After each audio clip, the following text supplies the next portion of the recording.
Olá, sejam todos muito bem-vindos ao programa Seu Direito em Pauta. O programa Seu Direito em Pauta tem como objetivo levar até você, espectador, discussões de temas do direito no dia a dia.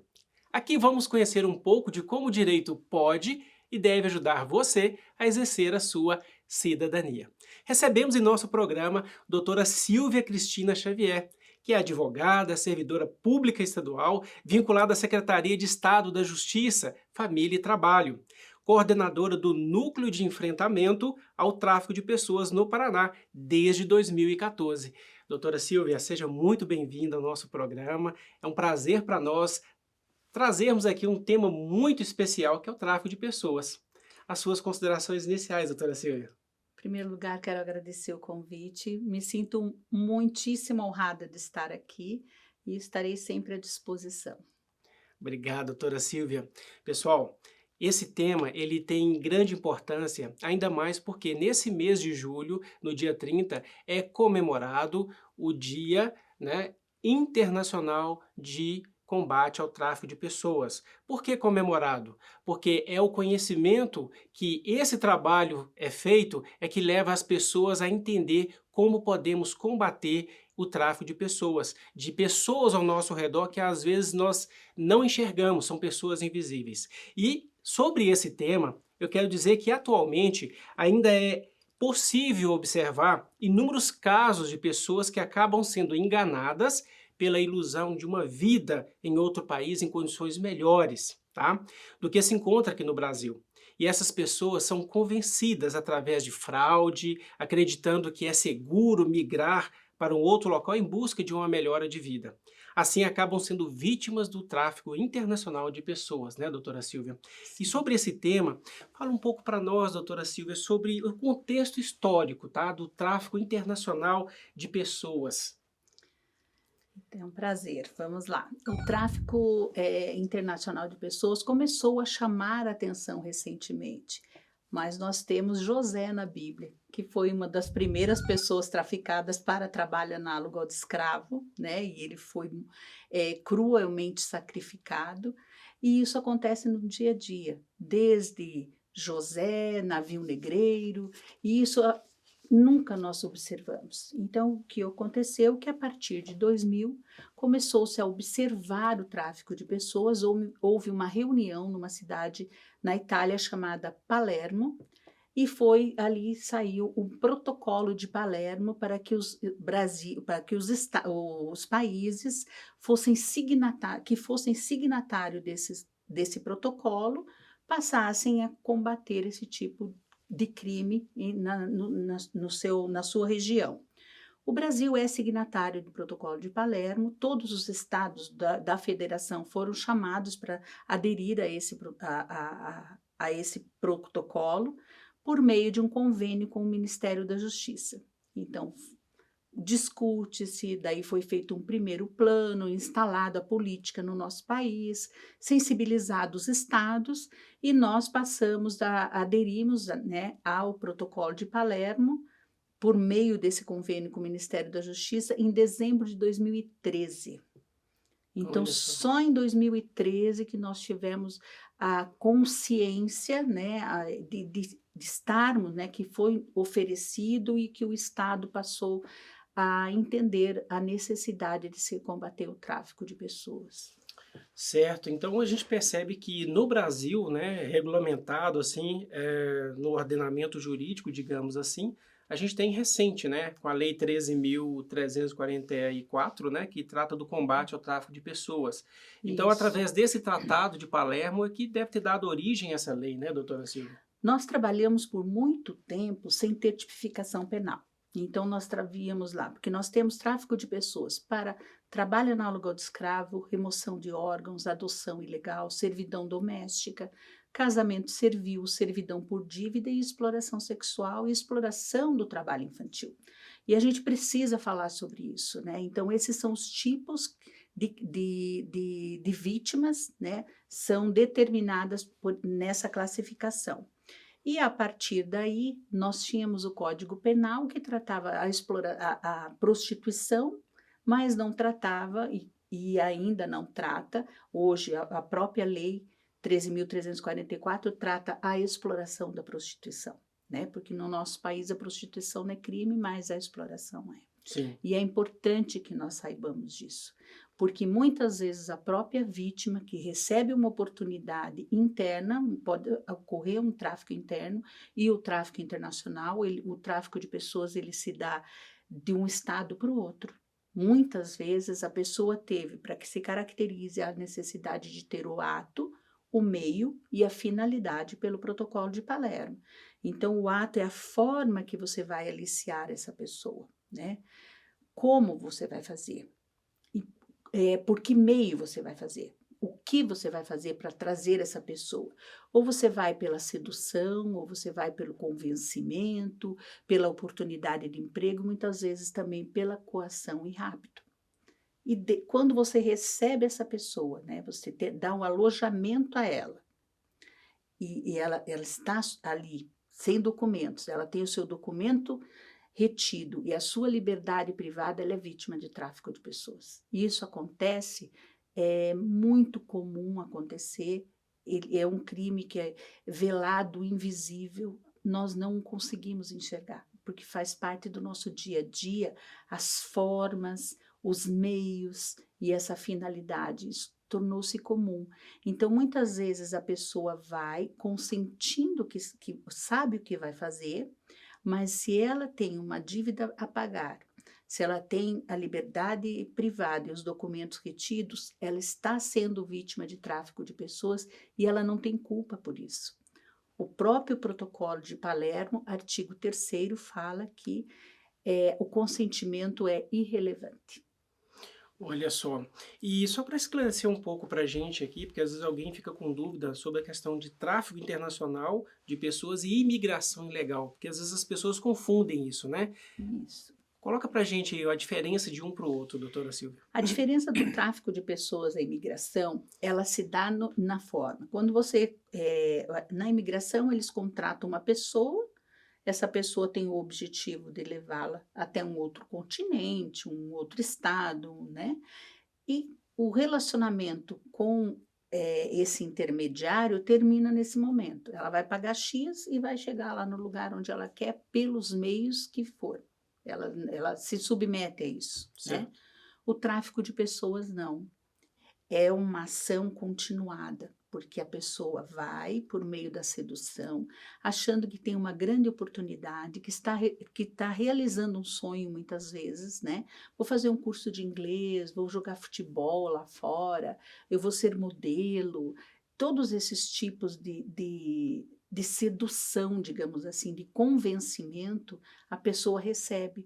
E quando ela chega lá, ela está sendo vítima de tráfico de pessoas, porque ela acaba ficando em cárcere e ela chega, tem uma dívida a pagar que ela não sabia que tinha e é uma dívida impagável, por exemplo. A gente percebe, doutora Silvia, que através das redes sociais, essa comunicação com o meio internacional, isso deve ter aumentado bastante o assédio, né, para esse tipo. E considerando também a pandemia, onde as pessoas se sentiram mais sozinhas, né? Teve um aumento isso na sua estatística, no seu trabalho? Enorme. Teve um aumento enorme na pandemia, porque as pessoas foram obrigadas a ficar dentro de casa, né? E como ela tinha contato com o mundo, ela trabalhava dentro de casa, ela cuidava da família, etc., principalmente as mulheres, que são as maiores vítimas, o maior número de vítimas são mulheres. Então, elas ficavam em casa e acabavam entrando em contato com qualquer tipo de plataforma digital. E por meio dessas plataformas digital vêm as oportunidades de emprego, vem a oportunidade de pesquisa, vem a oportunidade de realização do sonho, seja para viajar, para jogar futebol, para fazer... para desfilar numa passarela, ou uma oportunidade para ser uma pessoa que trabalha na indústria têxtil, que também é um tipo de trabalho análogo ao de escravo, né? Nós temos muitas vítimas que trabalham na indústria têxtil achando que vão se preparar para ser uma designer de modas, por exemplo. Olha só. Né? E quando chega lá, ela está num cubículo de 2x2, é obrigada a produzir uma peça a 20 centavos a peça, mas se ela errar a peça, ela paga o valor da loja. e dá lá 200, 300, 400 reais, porque o prejuízo é naquele montante, né? O que a pessoa iria receber se vendesse nos seus balcões, nas suas prateleiras. Então, muitas vezes ela é enganada, ela pensa que está fazendo um curso, ela pensa que tem uma grande oportunidade, que vai trabalhar com um grande nome da moda, e no fim ela acaba trabalhando num 2x2, se alimentando uma vez por dia e não consegue sair. E é tão cruel isso porque ela não tem noção de dia e noite. As janelas geralmente são cerradas, né? Então eles fecham mesmo a janela para a pessoa não ter noção se ela está de manhã, se é à tarde ou se é à noite. E ela trabalha continuamente. Ela tem a máquina aqui, a cama onde ela dorme aqui e o fogão do lado. E ali ela vive com a família. Nós já tivemos casos de bebês que nasceram nesse local, que nunca tinham visto a luz do sol. Olha que coisa mais triste, né? E daí tiveram que fazer adaptação, porque a criança só conhecia a luz artificial, não conhecia o dia, não sabia o que era o dia, o que era a noite. E a intenção é essa mesmo, porque a produção acaba sendo maior. Eu não tenho, eu estou aqui, atendo minha família, não tenho o que fazer, então o que eu vou fazer? Vou produzir. Então é muito cruel, é muito cruel. É sobre essa crueldade, doutora Silvia, que eu ia falar sobre os direitos humanos, né? A gente percebe que fere os direitos humanos em todos amplitudes, né? Em todos os setores da vida da pessoa, né? Nós temos o direito de ir e vir para onde nós desejarmos. Ninguém é dono, né? Ninguém tem o direito de mandar na nossa vida o que nós vamos fazer, quanto nós vamos receber, destinar isso ao que o terceiro quer, né? Então, quando você é vítima de uma organização criminosa muito, muito, muito organizada, literalmente, quando nós falamos em organização criminosa, nós já englobamos a forma que se modifica diariamente de se aliciar, né? E voltando aos meios digitais, quantas oportunidades você tem ali numa internet, né? É oportunidade de você fazer uma viagem mais barata. Você tem a oportunidade de fazer um trabalho fora do país, voltar, ganhar um bom dinheiro. Tive casos de vítimas que têm curso superior, que era casada e viajou para fora do país para fazer programa, porque ia ganhar US$100.000 por mês. E o marido não sabia, a família não sabia, ninguém sabia. E essa pessoa foi e ela só voltou porque diminuíram o valor do programa dela. Então, a gente tem que entender que as oportunidades, elas têm que ser concretas. Quando você tem um sonho, você vai viajar para algum lugar, você tem que saber para onde você está indo. E não adianta você simplesmente fazer uma ligação. Aí é um café mesmo, por exemplo, tivemos vítimas que foram para a França para trabalhar em café. É o do café? É, do café. Quem está falando é fulana, ela vai realmente dormir aí, vai ser assim, vai ser assim. Vai, vai. Quando a menina chegou lá, tirou fotos em pontos turísticos e desapareceu. A família perdeu totalmente contato com ela. Então, você tem que ter o cuidado de verificar se aquele valor que estão te oferecendo é o valor praticado no mercado, naquela região. Se realmente para aquele trabalho é aquele valor, se não está muito acima do praticado naquele mercado, saber realmente quem é essa pessoa que está do outro lado da linha, né? Como que você vai para um outro país, né, sem saber para onde você está indo? Nós temos uma vítima de tráfico que ficou viúva, jovem, com uma filhinha pequenininha. Ela foi numa agência de empregos aqui em Curitiba. Chegou na agência de empregos, tem uma oportunidade para você na Europa. Tá? Então eu vou para a Europa. O que tinha lá? Tinha para trabalhar em escritório de secretária, em posto de gasolina, em caixa de mercado, casa de família, de babá. Tinha uma série de oportunidades que ela poderia fazer. Então, ela fez a documentação por meio de quem ofereceu o emprego, que estava sentado ao lado dela na agência. Quer dizer, era uma pessoa, um terceiro, né, que estava oferecendo um emprego fora do país. Essa pessoa levou ela na porta da Polícia Federal, ela fez a documentação dela, sem custo nenhum, pagaram absolutamente tudo para ela. Quando eles embarcaram, ela e uma outra colega, eles marcaram encontro na porta da Polícia Federal. Dali, iriam para o aeroporto. Chegando no aeroporto, vamos para a Europa, foram para a Espanha. Chegando na Espanha, ela perdeu a mala dela, né? Extraviaram a mala e ela acabou indo. Chegou lá, me dá teus documentos, tua passagem. Não, minha mala, não encontrei minha mala.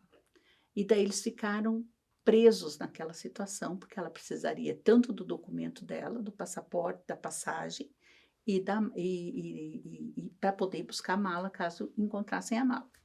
E ela ficou uma semana guardando essa mala, num prostíbulo. Então, era uma casa de família, quando ela entra, era uma casa de fachada, embaixo tinha boate, dançava, em cima eram os quartos. Só que ela foi para um local onde as pessoas falavam inglês, falavam francês, italiano, espanhol. Então, quando ela chegou lá, você vai para esse lugar. Por que eu estou aqui? Não, porque aqui você tem nível, o teu nível é para estar aqui. E uma mulher batia na porta às 7 horas da manhã, acorda, acorda, acorda, daqui a pouco tem cliente, e tinha que se arrumar e ficar perfeita para o cliente a partir das 8 da manhã. E ela com aquela mala. Então, como ela não tinha mala, ela disse: eu não vou trabalhar sem as minhas roupas. Só trabalho com as minhas roupas, só trabalho com as minhas roupas. E ela começou a andar pela casa e observar aquele movimento. Então, inúmeras brasileiras lá, meninas de todos os países imagináveis, inimagináveis também, estavam lá sendo vítimas de prostituição, obrigadas a consumir droga, a vender droga para o cliente, droga e álcool. Como que ela saiu dessa situação?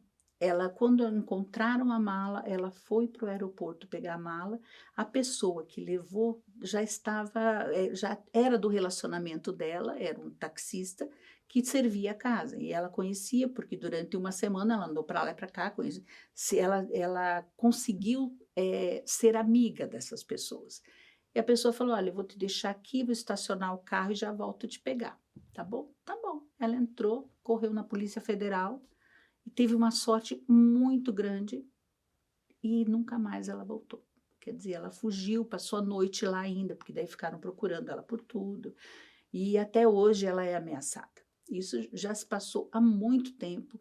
Ela pode fazer uma rede social com a fisionomia dela, cabelo preto, vermelho, loiro, o que quer que seja, com outro nome, localizam ela. Olha só.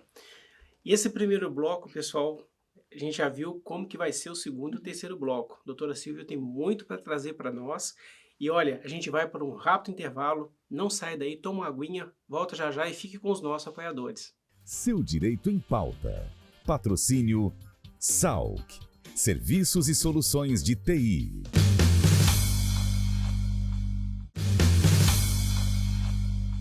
Estamos de volta com o programa Seu Direito em Pauta. Vimos no primeiro bloco com a doutora Silvia Xavier sobre tráfico de pessoas e como que iniciou esse processo no mundo, né? E a doutora Silvia vai dizer para a gente agora sobre o que é, né, o caso de exploração sexual no tráfico de pessoas, né? E quais são os principais alvos aí, doutora Silvia? Mulheres e meninas, adolescentes. Nós temos também a partir dos 6 anos de idade, 8 anos de idade, nós já temos muitas vítimas de tráfico. Muitas vezes, como já falei anteriormente, para pagamento de dívida dos pais e outras realmente para sair da miséria, da miserabilidade que elas vivem. Esse era um primeiro estudo que nós tínhamos. Hoje nós sabemos que não é mais a vulnerabilidade social, a falta de escolaridade. Nós temos pessoas muito instruídas que acabam sendo vítimas de tráfico, principalmente as mulheres. 86% das nossas vítimas são mulheres e 73% das aliciadoras são mulheres. Aliciadoras? Aliciadoras, porque para sair da situação de vítima, ela é obrigada a levar outras pessoas para o tráfico. E nós não estamos falando de pessoas totalmente desconhecidas. Geralmente o aliciador ele é muito próximo da família, ele é próximo de um amigo, ele é próximo no teu trabalho. Então nós não vamos estar com uma pessoa que vai nos aliciar totalmente desconhecida. E muitas vezes Esse aliciador não sabe que ele está sendo aliciador. Alguém ofereceu uma oportunidade, ele vai lá, encontra uma pessoa triste, aborrecida, e diz para ela, eu sei de alguém que pode te ajudar, e encaminha essa pessoa para um suposto aliciador que vai fazer dela uma vítima. Então, nós temos as trans, né, o que ficam na rua, nós temos casas de prostituição, onde essas pessoas fazem programa e dão comissão para casa, sabem o que estão fazendo e dão comissão para casa, ela está sendo vítima de tráfico de pessoas. Nós temos menores de idade que frequentam esses lugares, que estão sendo vítima também da exploração sexual, né, da exploração dessa criança. Então, nós precisamos ficar atentos, é cultural isso, você olhar uma pessoa se prostituir, você olhar o trabalho dela, aquilo que ela optou em fazer para a vida dela. Mas se existe alguém recebendo pelo trabalho dela, se ela tem que dar satisfações a alguém, ela está sendo vítima de tráfico de pessoas. Olha bem, você que nos assiste, é muito importante tudo isso que a doutora Silvia está falando, porque, como a doutora Silvia colocou para a gente, é uma violência silenciosa, que não está aos nossos olhos, mas é algo que a gente tem que ter essa percepção, né, doutora Silvia? E nós que somos pais, né, você que é pai, você que é mãe, a gente conversava aqui no intervalo, antes do programa, o que a gente percebe também, né, doutora Silvia, que, como você falou, o perfil das vítimas, na maioria são mulheres, nós pais devemos dar atenção aos nossos filhos e filhas. Porque muitas das vezes essa criança ou esse adolescente, ele se torna uma vítima nesse tráfico de pessoas, até mesmo pela atenção que é dada a ela, né? E às vezes a gente dentro de casa não dá atenção aos nossos filhos, mas a rua dá atenção, só que de uma forma diferente, né, doutora Silvia? Nós temos o caso da pedofilia. O tráfico de pessoas pode se iniciar com a pedofilia. Nós temos uma vítima que mora hoje em Las Vegas, que ela morava em Foz do Iguaçu, e ela, muito bonita, a mãe começou a procurar empresas para que ela fotografasse, mas ela já tinha, ela ficava com o tio, com o irmão dessa mãe, para a mãe poder ir trabalhar. E o tio abusava dela. Aí a mãe levou para fazer fotos, a pessoa da agência que ia fazer as fotos dela abusava dela. E ela não tinha nem o que falar, porque para ela, ela era obrigada a passar por aquilo para realizar o sonho de ser modelo um dia.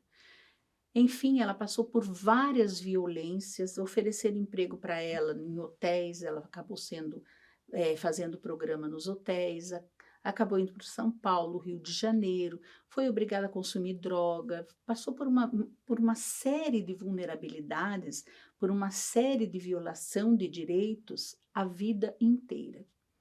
Hoje ela é convertida, é o testemunho dela, ela conta isso, ela é mãe Miss. Né? Hoje ela tem 3 filhos, ela casou e ela faz missões. Ela vai em Las Vegas, ali em casas de prostituição, e leva cupcake e batom. Então, dentro do batom tem o telefone, eu posso te ajudar. E dá o telefone dela e conversa com as meninas. Então, quando começou a chamar a atenção essa visitação que ela fazia, ela passou a dizer, não, eu sou missionária, só quero conhecer e tal. Ela tem uma casa onde ela acolhe essas meninas, faz a profilaxia, faz todo o tratamento, leva no médico e procura um emprego, direciona essas pessoas, né? Porque ela sofreu essas violências, ela soube usar essa violência para o bem, mas não é o que acontece com a maioria das pessoas. Então, hoje, quando você está com teu filho no computador, e eu chamo muito atenção para isso, quero dizer a todos os pais que estão nos ouvindo, que tudo tem regra. Para todas as situações, nós temos que ter regras. Nós temos que estabelecer critérios, tanto para a saúde dos nossos filhos, dos nossos netos, como para a saúde mental e para a saúde física, porque muito tempo no computador a criança acaba danificando. Nós sabemos que o número de miopia, por exemplo, aumentou consideravelmente com a tela de celular. E hoje, em qualquer lugar que a gente vá, você vê uma criancinha um pouquinho agitada, a mãe dá o celular para ela jogar. Esse não é a forma que você vai educar seu filho, né? Você precisa dizer para o seu filho que o excesso está fazendo mal a ele, que aquilo está deixando ele irritado, jogar muito jogos agressivos no videogame, ou no computador, no telefone celular, ou no computador. Essa criança está armazenando violência. E ela vai passar a ser violenta. E alguém que está do outro lado, que ela imagina que é amigo, né? É o meu amiguinho. Pode ser um adulto, um pedófilo, pode ser alguém que vai fazer desafios. Olha, você vai matar teu pai, tua mãe e a tua família. E depois você vai se matar. Esse caso eu ouvi numa reunião de pastores. E o menino falou para o pastor, ó, tem um grupo, o cara quer que eu mate minha mãe, meu pai, e me mate depois, e filme tudo. Aí o pastor, o que você pensa disso? Ah, eu não quero, então não vá mais para esse lugar, não vá mais jogar ali. O menino ficou um tempo fora, dali a pouco não tinha o que fazer, voltou para aquele jogo. E ele quase realmente matou os pais.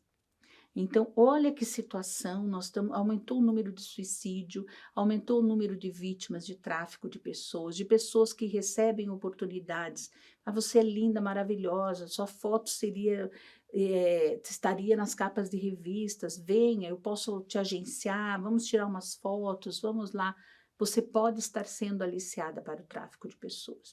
E quando a gente fala assim, não é para dizer não sonhe, não realize o teu sonho. É sonhe com segurança, saiba o que você está fazendo. Que os pais fiquem mais atentos, eles não podem dizer para o seu filho, agora não, porque nada mais é importante do que a família dele, do que aquelas crianças que vão depender daquilo que ele ensinar, do exemplo dele. E se ele tem um exemplo bom e diz assim, isso eu não quero que você veja, porque traz violência, porque traz isso, vai te levar para tal situação, você conscientizar o teu filho. Conscientizar. Eu, por muitos anos da minha vida, eu fui defensora geral do Estado. E eu atendia casos muito graves. E por muitos anos da minha vida, eu achava que eu estava fazendo terrorismo com os meus filhos. Porque eu chegava em casa, porque eu atendi isso, porque tomem cuidado, meninos, 2 filhos, homens, né? Que os meninos geralmente pensam que têm mais liberdade, a gente faz de conta que eles têm, mas a gente acaba dando um jeitinho de cuidar. Mas eu por muito tempo, eu achava assim, meu Deus do céu, o que eu estou fazendo com os meus filhos, sabe? Contando essas histórias. Eu não contava coisas que eram realmente inapropriadas. Por exemplo, uma menina morreu, de que forma que ela morreu? Não, ela acabou morrendo, mas eu contava a situação que levou aquela criança à droga e mostrava, olha, tá vendo que essa pessoa hoje, ele tá com essa roupa, se a gente passar aqui amanhã, ele já perdeu o tênis, ele já perdeu a mochila, isso realmente acontece, né? Então, eu sempre procurei falar muito. Hoje, meus filhos são pais. E eu vejo a educação que eles dão para os filhos deles, né? Eu tenho uma filha menor, ela tem 16 anos. Eu vejo a diferença do pensamento dela com o pensamento de muitas adolescentes. Tem meninas que dizem, vou dormir na casa de não sei quem para estar com o namorado, para viajar, para fazer alguma coisa com o namorado. E a família pensa que ela está com a família da amiga. Então, assim, nós em casa criamos o hábito, e isso é muito importante, liga para a mãe dessa criança. Ah, eu tenho 16 anos, não importa, você pode ter 50, você continua sendo meu filho, entendeu? Fiquem atentos, porque nós temos a doença do século, nós temos o tráfico de pessoas, nós temos o tráfico de drogas, e se nós não abraçamos, eles abraçam. É verdade, doutora Silvia. A gente percebe muito que esses tempos que a gente está vivendo, eu tenho uma criança, eu tenho 3 filhas, e a mais nova ela tem 8 anos, e agora querendo jogar essas coisas, e a gente percebe que entram as propagandas inapropriadas. E ali já começa uma, digamos, erotização, porque começa a mostrar algumas coisas que não é sexo explícito, mas começa a dar a entender que são coisas mais sensuais, e começa a liberar perguntas na cabeça da criança que não é naquele momento. E realmente nós pais temos que ficar atentos à vida dos nossos filhos, se importar mais com a vida dos nossos filhos. E isso que a senhora está falando serve muito para mim, eu como pai, e você que nos assiste também, é importante ter isso em mente, que estar presente com o filho é melhor do que dar presente. E a gente percebe muito a falta de atenção, né? Às vezes a minha filha fala comigo, pai, o seu celular, você dá mais atenção ao seu celular do que para mim. Olha para você ver, o filho fala isso.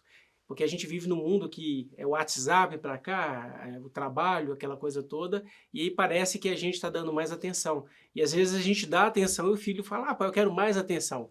Mas eu falo que preste atenção no seu filho, elogie seu filho, elogie sua filha, que isso é importante para ela poder entender que você a observa, que você dá atenção para ela. Como a doutora Silvia colocou, o mundo dá atenção, mas de outra forma. E esse aliciamento do mundo é para o mal. Como já diz a palavra de Deus, o mundo jaz no maligno, né? Então, assim, nada que é do mundo é a favor de Deus, é contrário às coisas de Deus. Então, é muito importante a gente observar os nossos filhos, a gente estar atento ao que os filhos estão fazendo. E a minha esposa fala muito sobre isso. É importante nós dedicarmos tempo à nossa filha, porque daqui a pouco passa rápido, está com 16 anos, 17 anos, já vai ter outras prioridades na vida, mas pelo menos você já fez a base, né? Você já instruiu, né, doutora Silvia?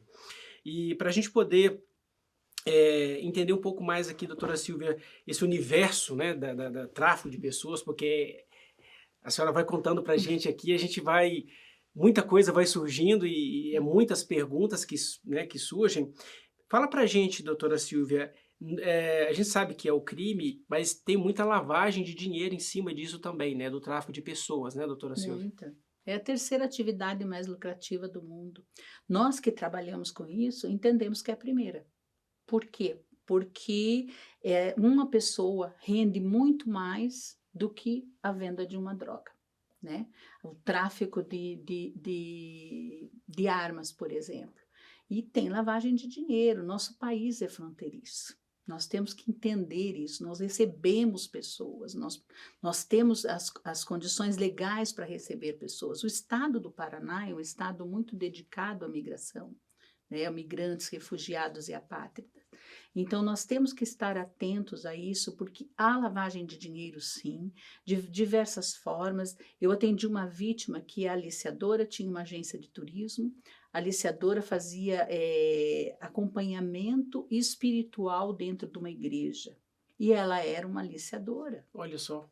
Ela era uma aliciadora que ficava no hotel atrás da cortina, enquanto a menina estava ali dentro rendendo para ela. Então, assim, a gente tem que entender que isso tudo está indo para a cabecinha dos nossos filhos. Quando nós mesmos, quando estamos na rua, que nós enxergamos alguém brigando, né, uma criança brigando, você diz, ei, vou chamar teu pai. Quando você vê um adolescente, você já pensa, será que eu falo? Será que esse adolescente não está armado? Será que ele não vem para cima de mim? Então, nós acabamos fazendo um descaso que é cômodo para nós, no nosso dia a dia. Então, todas essas situações vai levando, sim, para a lavagem de dinheiro, para o tráfico de drogas, para o tráfico de armas, para o aliciamento para essas atividades criminosas, para o tráfico de pessoas.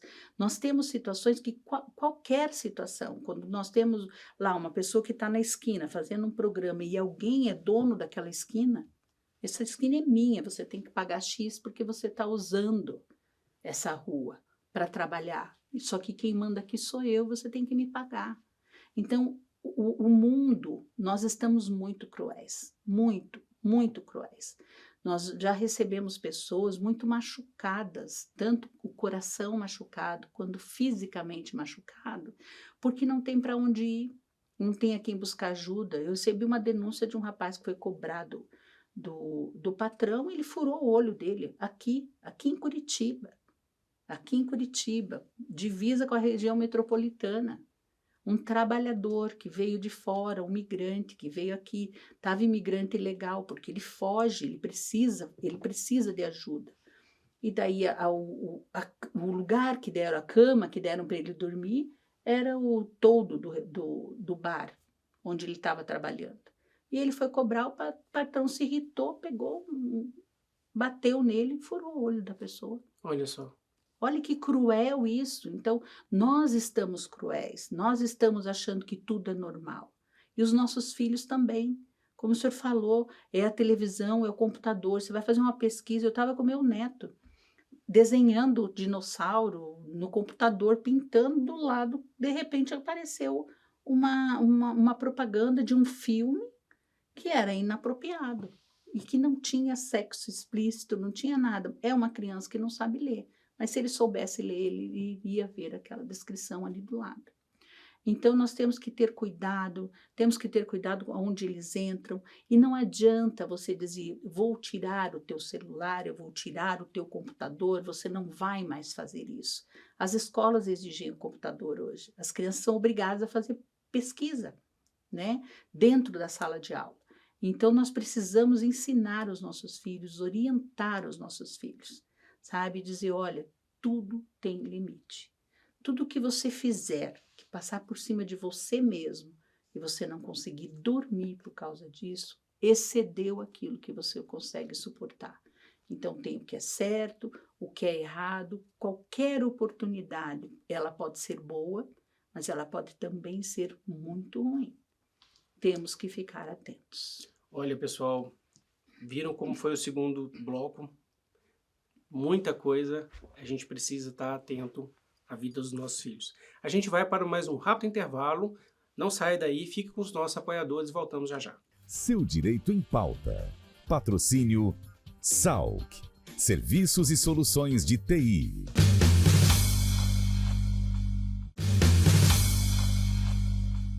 Estamos de volta com o programa Seu Direito em Pauta. Hoje, tratando do tema tráfico de pessoas. No primeiro bloco já tivemos muitas informações que a doutora Silvia nos trouxe, no segundo bloco também, e agora no terceiro bloco a gente vai estar falando de tráfico de pessoas, mas com o foco em tráfico de órgãos, tá? Mas antes de a gente entrar nesse tema de tráfico de órgãos, doutora Silvia, a questão do tráfico de pessoas para fins de exploração sexual e escravidão, existe, isso digamos assim, um depende do outro ou existe uma separação? Como é que funciona isso para que o nosso telespectador possa entender melhor? O tráfico de pessoas para exploração sexual, ele existe e pode estar sendo também vítima de trabalho análogo de escravo. Certo. Então, ela pode estar, esse crime pode ser tipificado numa única pessoa, mas o trabalho análogo de escravo é um tipo de tráfico e a exploração sexual é outro tipo de tráfico. No segundo bloco, no início do segundo bloco, você falou pra gente, né, que muitas pessoas, né, recebem propostas para poder trabalhar em outros países. E hoje com o trabalho híbrido, a gente tem, ou online, a gente tem percebido muitas empresas contratando pessoas, né, online. Mas a gente percebe também algumas empresas contratando pessoas para irem trabalhar fora. E daí é que surge também o perigo de lá se tornar um trabalho escravo. Talvez não seja um trabalho de exploração sexual, né? Talvez. Mas pode ser um trabalho escravo. E quais são as suas recomendações em relação a isso, né? Saindo um pouco dessa exploração de sexual, mas entrando um pouquinho na questão do trabalho escravo, né? Para as pessoas que recebem, eu mesmo já recebi várias pessoas através do LinkedIn me chamando para poder participar de entrevistas, né? E às vezes eu falo, cara, eu não quero sair daqui do Brasil, tal, tá quieto aqui mesmo. Mas a gente percebe que muitas pessoas, né, na esperança de ganhar em euros ou em dólar, acabam aceitando. Quais seriam as suas orientações, recomendações para esse caso, para evitar um tráfico de pessoas para fins de escravidão? Primeira coisa que ela precisa entender, né, que ela tem direitos e não só deveres, né? Então, ela tem o direito de um alojamento adequado, de alimentação, e alimentação não é só o almoço, nem é só o jantar. Ela tem direito ao café da manhã, ao almoço, ao café da tarde, ao jantar. E ela precisa estar alojada num local apropriado. O que é um local apropriado? Que não tenha infiltração, que seja um local onde não seja frio, que não tenha lá... já tivemos vítimas de tráfico que vão trabalhar na colheita de maçã, tem uma rede para 15 trabalhadores. Quem chegar antes dorme na rede, o resto dorme no chão. né? Então a pessoa precisa entender que ela tem que ter os direitos trabalhistas dela, formalidade laboral registrada, assinando um contrato de trabalho, carteira de trabalho assinada, horário de descanso, não pode ser períodos exaustivos que ela vá trabalhar sem recompensa pecuniária, ou seja, se ela vai fazer uma hora extra, isso tem que ser pago. Tudo tem que estar dentro da regra daquele país, daquele estado, enfim, naquela empresa onde ela vai trabalhar. E saber se aquela empresa é uma empresa legalmente constituída. Certo. Uma outra questão que a gente falou no segundo bloco é que existem agências, né, de turismo, de agenciamento de pessoas para o trabalho. Como que a pessoa poderia, digamos assim, se atentar para não cair nesses enganos aí através de agências, né? O que que seria uma recomendação para a pessoa desconfiar? Como diz o ditado, quando a esmola é muita, a pessoa desconfia, né? É verdade. Como você mesmo falou que teve casos de, na agência, o agenciador, a pessoa estava do lado ali, pagando tudo para ela. O que que seria uma recomendação para as pessoas tomarem cuidado aqui no Brasil? Eu vou numa agência de turismo ou uma agência de emprego e tem uma proposta para o exterior e tá demais, né? Nossa, tá muito, né? Será que eu sou essa cereja toda? Quando a pessoa está oferecendo, ela geralmente vai falando mais das vantagens do que do trabalho. Então, nosso foco tem que ser o que eu vou fazer, aonde eu vou fazer e com quem eu vou fazer. Então, eu preciso saber se realmente aquele trabalho existe, se aquela empresa existe, se é esse o valor praticado no mercado. Porque ninguém ganha muito dinheiro sem muito sacrifício, né? Então, a pessoa vai passar a entender, quando começar muito, você vai comprar esse carro, você vai comprar isso, você vai ter tal situação, para você vai ser maravilhosa. Nós temos casos de maridos que exploram a esposa, ela trabalha como profissional do sexo para ele ter uma casa na praia, por exemplo. Né? Existem casos que acontecem isso. Então, se dentro da tua própria casa você pode acabar sendo vítima de tráfico de pessoas para um tipo de trabalho, né? Você tem que se cuidar para onde você vai. Realmente, o teu foco tem que ser o seu trabalho, não só o quanto você vai receber. Óbvio que o recebimento é extremamente importante, porque é uma mudança de vida, né? Mas você precisa entender o seu trabalho, o que você vai fazer, nas mínimos detalhes. Que horas eu acordo, onde eu vou, quanto tempo fica do trabalho, o local onde eu vou dormir, como que é realmente, sabe? Porque você precisa estar seguro do que você vai fazer.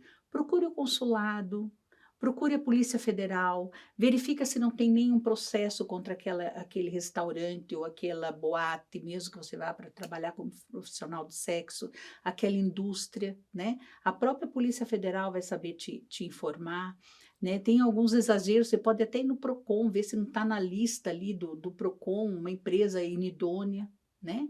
Então, você precisa saber com quem você está se envolvendo, porque a sua mudança será radical e você pode não sobreviver a ela.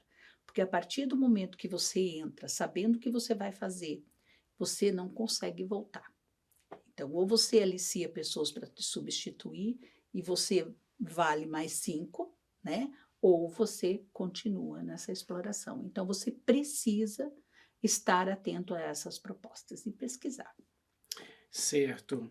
E ainda nesse tema, né, tráfico de pessoas, a gente percebe também que, percebe não, a gente sabe que existe o tráfico de órgãos também. E como tem sido o seu trabalho frente a isso, doutora? Os índices aí, como é que tem sido isso para que quem nos assiste possa também entender que não, o tráfico de pessoas também gera também tráfico de órgãos. Como tem sido Tráfico isso de no dia a órgãos, dia? a remoção ilegal de órgãos, nós dizemos, porque o que acontece no tráfico de órgãos? Uma polegada de pele vale $10.000. Imagina, uma polegada de pele, $10.000. Nós temos, nós recebemos, a gente trabalha frequentemente com a Interpol, com a Polícia Federal, nós sabemos que cada órgão do nosso organismo que pode ser removido tem um preço. Né? Por exemplo, os ossos da bacia podem fazer restituição de mandíbula. né? Então a gente nunca imagina o que vai acontecer, né, com os ossos de um ente querido. Você pensa, violaram lá o jazigo de não sei quem, tiraram isso, tiraram aquilo, foram lá roubar os metais. Não, muitas vezes pode estar acontecendo isso. Né? Eles têm outros interesses, né? Interesses obscuros, sem ter o menor pudor, sabe, de saber que aquilo que está ali pode prejudicar alguém. Não é só entregar um órgão, um pedaço de osso, para colocar um osso que já não vive mais, que já não tem mais vida, né? Que já não está mais no corpo vivo. E isso é muito sério, você precisa saber o que vai acontecer. Fez um transplante lá e morreu. A pessoa nunca sabe o que ela está recebendo, né? Quando é ilegal. Nosso estado, o Brasil inteiro tem projetos muito específicos para quem quer fazer doação de órgãos. O estado do Paraná é referência no Brasil, na doação de órgãos. Mas a remoção ilegal, ela existe, é clandestina. Quem está intermediando essa compra e venda desse órgão, ele se entende como Deus, né? Eu sou maravilhoso, porque você precisa de dinheiro, ele precisa do órgão, eu apresento vocês dois e ganho minha comissão nisso. Então ele pensa que fez uma boa ação. E na verdade não, ele está cometendo um crime. E tudo isso é feito de maneira clandestina. Então, a questão do tráfico de órgãos nós não temos sistematizado no nosso país, porque a pessoa que vende o órgão ou que compra o órgão não conta quando é atendido num pronto atendimento, que vai ao médico, ela não vai contar, eu comprei meu rim, por exemplo. Como que o Estado vai saber que ela comprou um rim ou que ela teve um transplante de rim? Lá na terceira idade, quando ela resolver contar, não, eu fiz transplante de rim porque eu comprei o meu rim, senão eu não teria vivido até aqui. Então, é desta forma que nós ficamos sabendo que houve uma remoção de órgãos ilegal. Então, nós não temos sistematizado os números, sabemos que isso acontece todos os dias também. Nossa, não sabia disso. E o Brasil tem algum movimento no sentido de mitigar essa chaga, digamos assim? O tempo todo, quando nós falamos de tráfico de pessoas, nós estamos tentando exatamente fazer isso, né? Quer fazer uma doação de órgãos? Vá até a Secretaria de Saúde, se cadastre, passe por todo aquele protocolo que eles têm. É uma segurança para você, é uma segurança para a tua família, para quem você está oferecendo esse órgão. Você precisa estar atento de que qualquer coisa que fugir desta regra é ilegal. Mesmo que você não saiba que tráfico de órgãos caracterize tráfico de pessoas, tipifique como tráfico de pessoas, né? Olha só. E você que é doador, né, é importante também você avisar a sua família, né? Para que, caso vier a faltar, a família já está ciente como será feito isso, né? Porque quando a família não sabe e pode acontecer, né, de ver num documento que a pessoa é doadora de órgãos, pode acontecer nesse processo aí também uma espécie de tráfico, né? A gente sabe que... Com certeza. Então a família é importante estar avisada, né, doutora Silvia? Está avisada e a pessoa a quem ela oferece aquele documento. Eu, por exemplo, como advogada, posso colocar na minha carteirinha doadora de órgãos. Eu não coloquei porque a minha família não permitiu. Não coloque que você é doadora de órgãos. Por quê? Porque a gente trabalha com isso o dia todo, você vê isso tudo. Né? Então, você sabe, se você tiver um documento, doador de órgãos é capaz. E você precisa ser doador, você precisa ajudar. Então, você precisa, a tua família sabendo que você quer ser doador já é o suficiente. Então, assim, porque na minha carteira da OAB também, eu estou lá como doador de órgãos. Então é importante eu tirar isso, né? Não, ele pode continuar. É que assim, perdão. Desculpa. Não, é exatamente isso. Eu acho assim, que como nós sabemos que isso acontece, eu tenho muita precaução. Não é assim, não que a gente fique olhando o mundo, o mundo é do mal, as pessoas todas são do mal. Não, nós trabalhamos com muita gente boa o tempo todo. Eu acho que, inclusive eu acho que eu, por exemplo, acho que eu sou muito abençoada por Deus, Porque eu tenho à minha volta pessoas boníssimas, né? Mas nem todas as pessoas Pessoas são são boas, é assim. verdade. Outra pergunta, doutora Silvia, para a gente poder finalizar, porque tem muitas perguntas aqui. Quais seriam as orientações que você poderia deixar para quem nos assiste para evitar o tráfico de pessoas, tá? Ou até mesmo para tráfico de órgãos, como a gente está falando aqui agora, para a gente poder finalizar. Quais seriam as orientações? Porque eu digo que eu como pai, né, isso eu aprendi com o Dr. Guilherme Shelby. Ele diz que quando ele vai num shopping, que a filha dele vai no banheiro, ele fica na porta. Eu fico assim, minha filha, tá tudo bem aí? Como é que tá aí? Porque não é porque é banheiro feminino, por causa das questões de abuso, essas coisas. Quais seriam as suas orientações aí para quem nos assiste aí, para ajudar no combate ao tráfico de pessoas? O tráfico de pessoas, como eu falei no início, ele é um crime muito silencioso, velado, invisível, mas ele acontece o tempo todo. Então, nós precisamos estar atentas a sinais, né? Aquela pessoa, a fisionomia da pessoa pode dizer muito sobre o que está acontecendo com Esse ela. perfil é importante. Esse perfil, você saber que aquela pessoa está sofrendo algum tipo de violação de direitos. O mais importante é se informar o tempo todo, sabe? Para você evitar, é você ter a informação, desconfiar daquilo que é tudo muito maravilhoso. Nós temos um caso aqui em Curitiba da região metropolitana de uma escolinha de futebol, que o dono da escolinha de futebol foi preso, por exemplo, e vai cumprir uma pena de 13 anos, porque eram 11 meninos e esses meninos vieram realizar o sonho, eles estavam nesse lugar, o pai de um deles é advogado, quer dizer, não são qualquer pessoa, são pessoas esclarecidas. Todos vieram de uma determinada região do país, de várias cidades daquela região, estavam aqui porque essa escolinha de futebol tinha uma parceria com a Chapecoense.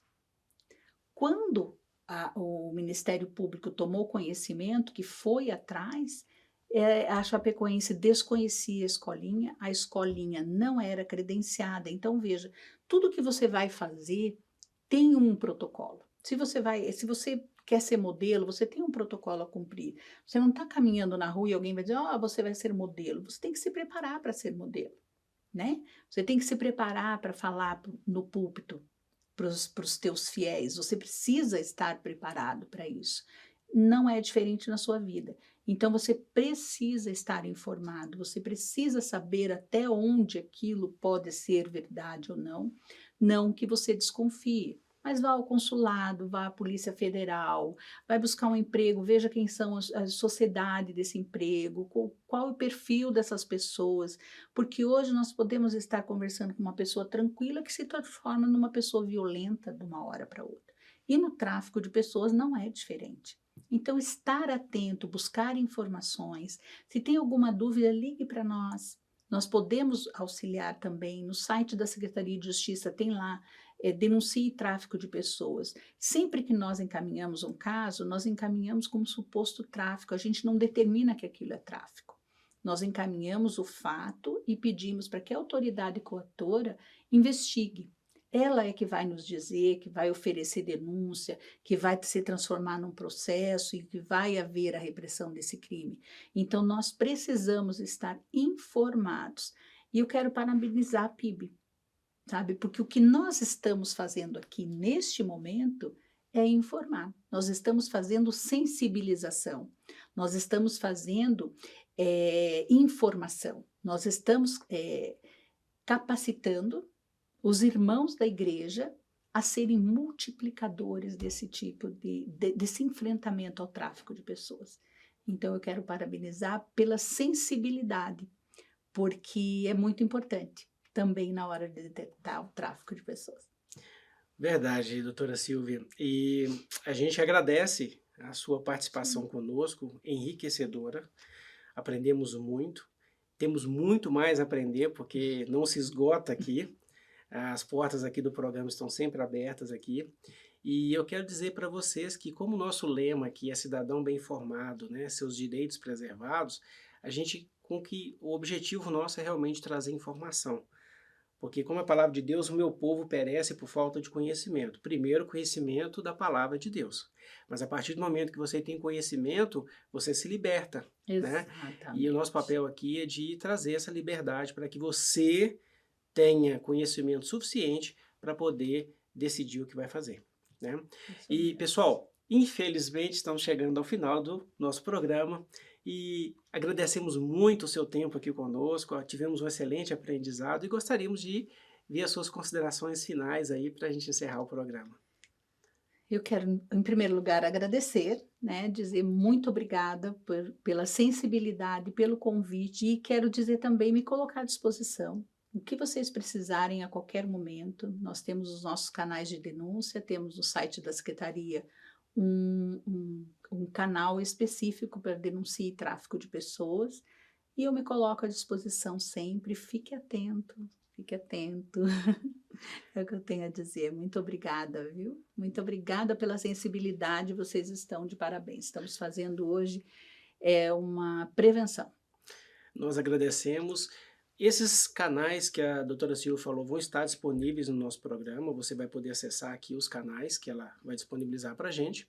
E quero dizer para vocês que, por ter ficado até o final desse programa, dizer que este e outros vídeos também estão disponíveis nas nossas plataformas digitais, no YouTube, Instagram, Facebook e no Spotify. Não deixe de se inscrever, de curtir, comentar e compartilhar com seus amigos, porque aqui, cidadão bem informado, seus direitos preservados. Nos vemos até o próximo programa, se Deus quiser.